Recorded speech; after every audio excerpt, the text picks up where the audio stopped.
Selamat datang di Violin Room, ketemu lagi bersama saya Panji Yudolaksito. Dan kali ini saya akan membahas hal di luar biola atau gimana sih caranya untuk membuat anak itu rajin latihan tiap hari.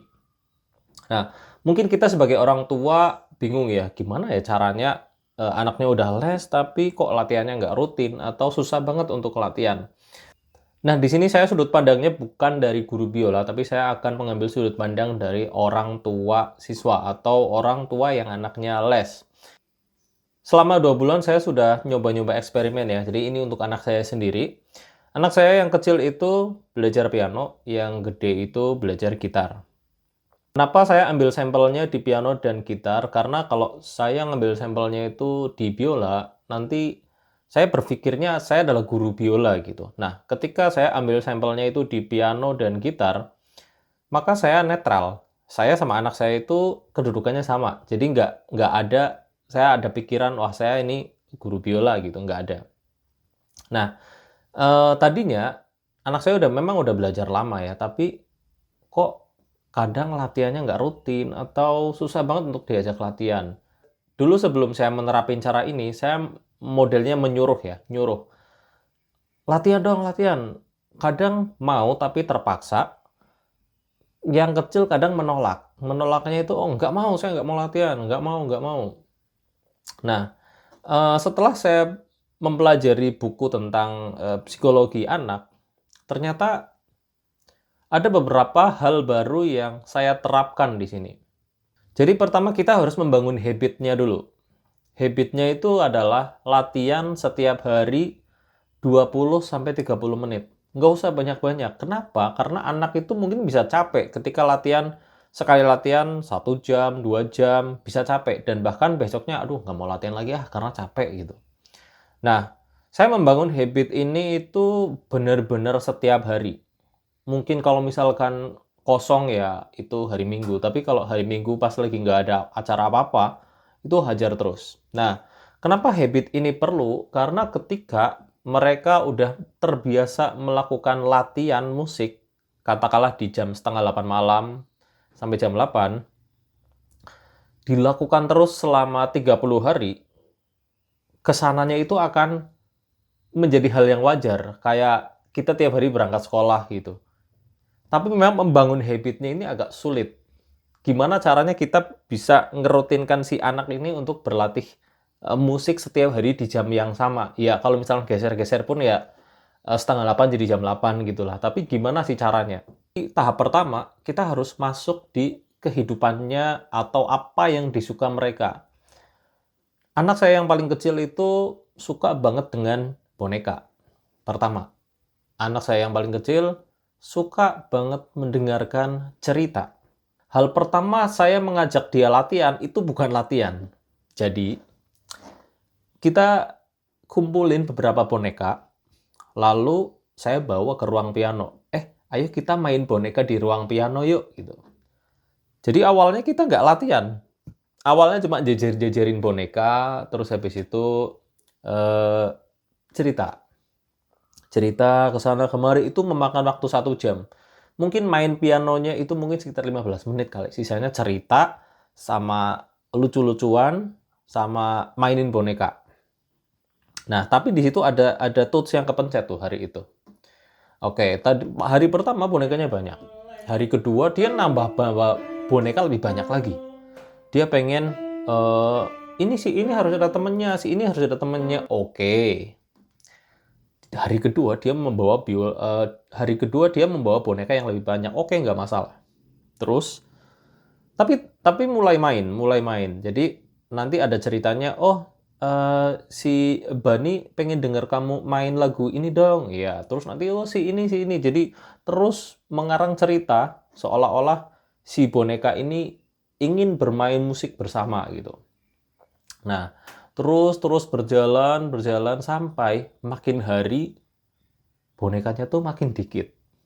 Bonekanya makin dikit dan sekarang itu udah nggak ada bonekanya. Kita udah latihan biasa, latihan tiap hari. Semalam aja kita latihan udah nggak ada boneka tuh. Biasanya kan ada boneka bawa satu, terakhir itu dua, satu, terus semalam ayo kita latihan.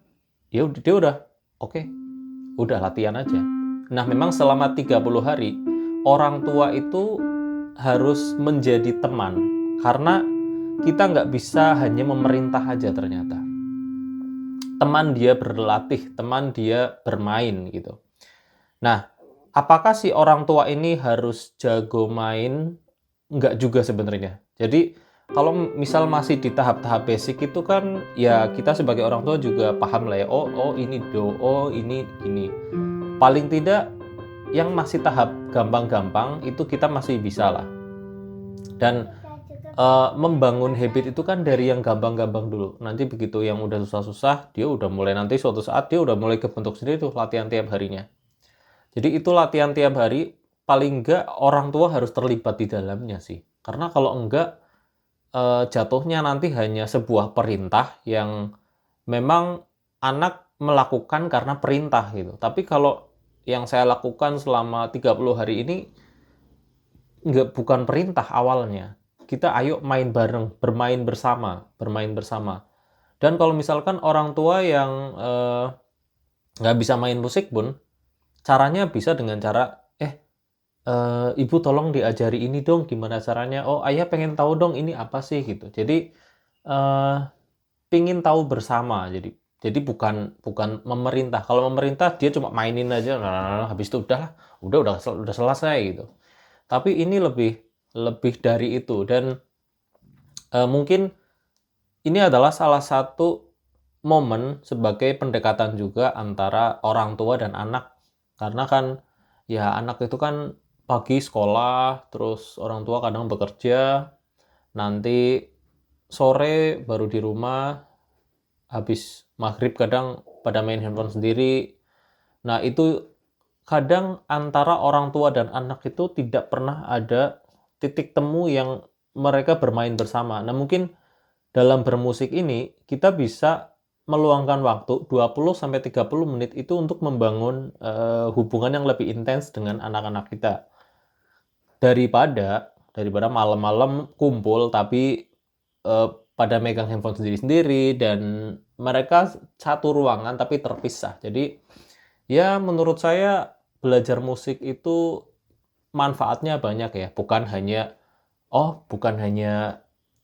untuk bisa bermain musik, tapi dalam prosesnya itu dia bisa membangun sebuah habit tanggung jawab, habit rutinitas latihan yang kalau misalkan kamu latihan rutin, kamu bisa mendapatkan sesuatu loh. Dan ketika dia bisa memainkan lagu, katakanlah kayak lagu Baby Shark, dia senang gitu. Wah, ternyata dia bisa ya. Nah, itu salah satu bonus bahwa sebuah rutinitas itu akan membuahkan hasil gitu. Ya bonusnya dia bisa main dengan baik gitu. Beda cerita kalau misalkan dia hanya les seminggu sekali. Satu minggunya dia nggak latihan. Begitu ketemu gurunya lagi, dia akan mengulangi hal yang sama terus-menerus. Ya kalau besok minggunya ketemu, kalau besok minggunya gurunya izin, atau anak saya pas lagi nggak masuk, itu ketemunya lagi 2 minggu lagi. Nah itu tambah zong lagi. Tapi ketika kita udah latihan tiap hari 30 menit, 30 menit, 30 menit, itu mau gurunya minggu depan izin, mau anak saya izin, materi kita tetap jalan terus gitu. Jadi materi yang kita pelajari itu sama kayak yang dia belajar. Tapi kadang kita lebih maju ya, karena materinya kan ketemu guru itu kan cuma sekali. Habis itu nanti dalam 6 hari kita mainin. Habis itu kalau udah bisa ya udah kita coba lanjut yuk lagu berikutnya terus gitu. Jadi kita berusaha sebisa mungkin lebih cepat dari apa yang diajari sama gurunya gitu. Makanya ya kalau misalkan pas gurunya izin atau anak saya pas lagi nggak les, ya nggak terlalu khawatir banget karena tiap hari udah latihan 30 menit sehari. Kalaupun dia lagi banyak PR tugas ya 20 menit oke lah. Tapi yang penting tiap hari latihan. Kalau mau libur boleh.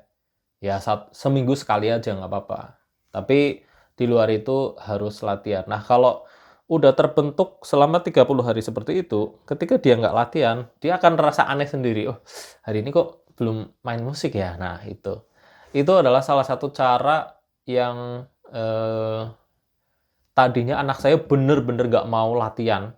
anak saya yang kecil tuh bener-bener nggak mau latihan, dan sekarang udah saya ngajak latihannya tuh enak, ayo main piano yuk." Nah, itu barangkali bisa dipraktekkan sama orang tua yang lain. Orang tua yang lain misalkan, "Wah Mas, tapi saya nggak paham musik Mas." Nggak apa-apa, nemenin aja, atau kita seolah-olah belajar sama dia. "Oh, ini cara mainnya gimana sih? Oh, ini gimana sih?" Nanti dia akan menjelaskan. Dengan cara seperti ini, memang saya setiap hari itu harus kayak meluangkan waktu 1 jam ya, yang setengah buat anak saya yang kecil, setengah lagi buat anak saya yang besar gitu. Ya, tapi saya pikir nggak apa lah, saya coba aja dulu selama beberapa bulan, nanti kalau si anak ini udah mulai terbiasa, saya tinggal pantau-pantau aja. Nah, kemarin pun pas saya ngajar sampai malam, ya saya cuma tinggal, ini aja, hari ini latihan ya, kayak kemarin pokoknya gitu. Eee, dan itu berjalan, pas saya nggak ada pun mereka tetap latihan gitu, karena udah terbiasa gitu, udah terbiasa latihan tiap hari gitu. Nanti kalau habit-nya sudah terbentuk, udah dia akan latihan sendiri kayak dia pergi berangkat sekolah setiap pagi. Semoga informasi ini bisa membantu kalian. Sampai ketemu lagi di video selanjutnya. See you on the next video.